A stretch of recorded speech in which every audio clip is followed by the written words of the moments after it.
Hi everyone! Today I'm sharing a brand new video of a new series that will be Wednesday on my YouTube channel, and it's all about the second step, how to finish up a art journal in background and how to create a page from a nice background you already have in your art journal.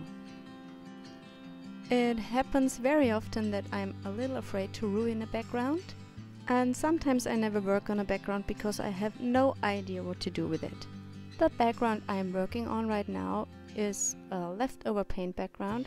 I don't like to waste my paints, so I put them onto empty pages in my journals. I'm using a background stamp and a coordinating color to add some random texture to the background.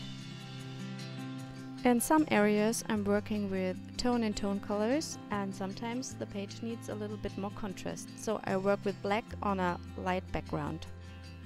I picked my focal point before I start to create my page. I had this Holtz butterfly laying around and it looked really nice with the colors that were already on the page. The butterfly is cut from Gelli printed paper, and I inked up the embossing folder with black ink before I run it through the Big Shot.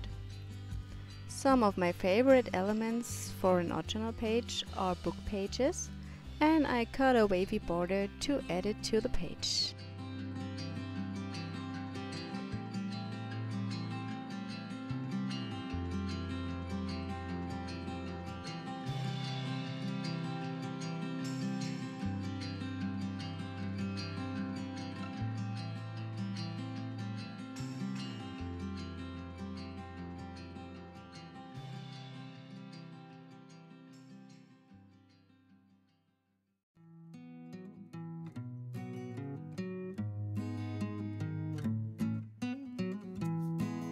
I use a black marker to separate the border from my background.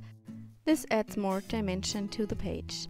For more interest, you can use a pencil or colored pencils to add some scribbles to your page too. When I'm not sure if I want to add more texture or stamping to the background, I lay my focal point on top and decide what to do.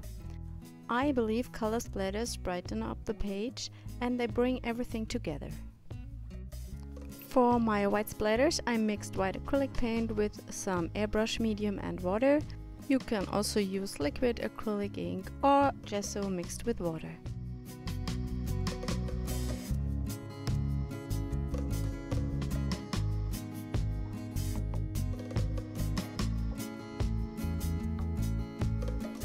I outline the green ovals with a white paint pen just to separate them a little more from the background.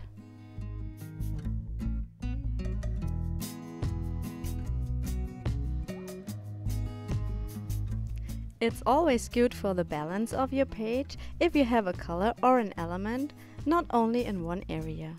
The eyes are searching for kind of a partner automatically. This is the reason I am stamping some light green leaves onto the left bottom.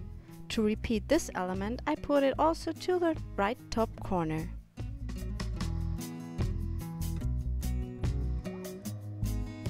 The viewer's eyes will walk over the page from the green ovals to the left leaves and back to the one on the right side.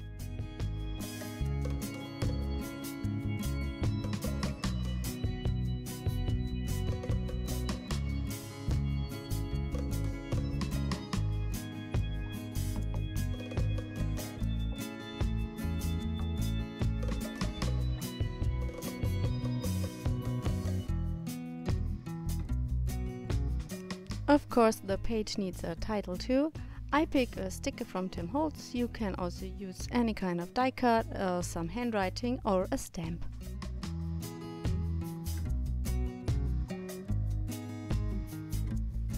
That's my page for today. I hope I could help you a little to not break the blank page but break your background. Please give me a thumb up if you like the video and subscribe to my channel. Bye!